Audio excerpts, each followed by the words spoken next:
Assalamualaikum dan salam sejahtera. Salam Malaysia Madani. Kumpulan kami bernama Kumpulan Duo Ciaki yang terdiri daripada saya sendiri, Dr. Ratna Wismawati Muhibah dan Dr. Sarah Bidin dari Jabatan Pengajian Melayu IPG Kampus Tun Abdul Razak. Inovasi kami bernama e-tutor visual tematik. Inovasi ini dibangunkan bagi mengatasi kesukaran murid dalam menguasai kemahiran bertutur dan berkomunikasi secara berkesan, terutamanya dalam menyampaikan maklumat berdasarkan pelbagai bahan. Jadi pendekatan ini bertujuan untuk membantu murid mencapai hasil pembelajaran yang digariskan dalam kemahiran mendengar dan bertutur seperti yang terkandung dalam dokumen standard kurikulum dan pentafsiran di SKP Bahasa Melayu tahun 1. Projek e-tutor visual tematik dihasilkan berdasarkan pendekatan design thinking iaitu empathy, define, ideate dan prototype selari dengan agenda pendidikan nasional dan memperkasa penggunaan teknologi maklumat dan komunikasi ke arah melahirkan murid yang berkualiti dan berdaya saing.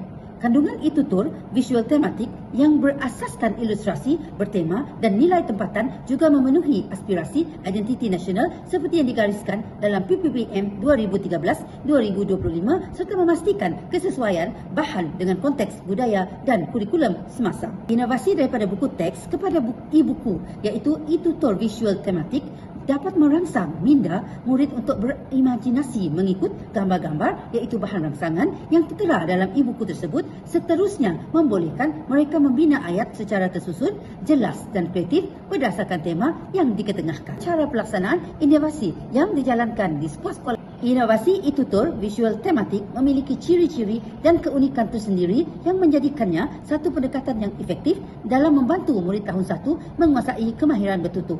Salah satu ciri utama inovasi ini ialah pemindahan kandungan teks kepada bentuk visual digital yang bersiri dan berwarna-warni berdasarkan tema dalam buku teks Bahasa Melayu tahun 1. Paparan gambar digital yang menarik ini mampu merangsang imajinasi dan pemikiran murid sekaligus mendorong mereka untuk bertutur dan menyampaikan idea secara lebih berkesan. Ciri-ciri dan keunikan inovasi dalam pelaksanaan inovasi e-tutor visual tematik, kumpulan Duo Ciaki telah menggunakan model design thinking iaitu empathy, define, ideate, prototype dan test dalam menyelesaikan masalah yang berpusatkan pengguna, kreatif serta berfokus kepada keperluan sebenar murid. Pada paparan yang dipaparkan di sini, kita melihat ciri dan keunikan inovasi ini apabila uji cuba dijalankan di SK Penggalan Kuap, SK Tambeh, SK Sungai Tisang, Bintulu. Itu penggunaan teknologi digital melalui platform AnyFlip menjadikan bahan pembelajaran mudah diakses, interaktif dan fleksibel untuk digunakan dalam pelbagai situasi PDP. Seterusnya, kita melihat impak atau sumbangan yang apabila kita menggunakan e-tutor visual tematik. Di sini kita melihat bahawa penjimatan masa untuk penguasaan kemahiran 80%, peningkatan penggunaan komunikasi 90%, penurunan kadar keciciran bahasa 75%, peningkatan potensi idea dan pendapat 85%, manfaat kepada guru semasa PDP 70%, tarikan minat murid terhadap PDP 80% dan peningkatan imej organisasi sebanyak 90%. Nilai pengkomputasionalan ataupun potensi, inovasi e-tutor visual tematik merupakan satu pendekatan pedagogi digital yang mempunyai nilai pengkomersialan yang tinggi dalam bidang pendidikan, khususnya bagi murid sekolah rendah kerana e-tutor visual tematik menerima sokongan pengiktirafan daripada institusi akademik seperti institusi pendidikan guru, kampus miri dan sekolah kebangsaan Muain Laut sekaligus meningkatkan kredibiliti.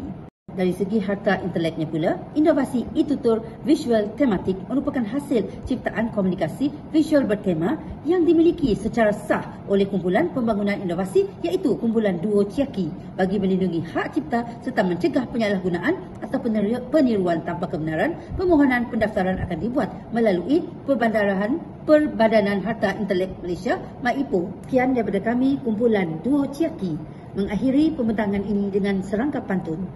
Petang redup, burung berkicau, terbang tinggi di hujung dahan, hasil inovasi ke penghujung bicara. Semoga manfaat sampai ke hadapan.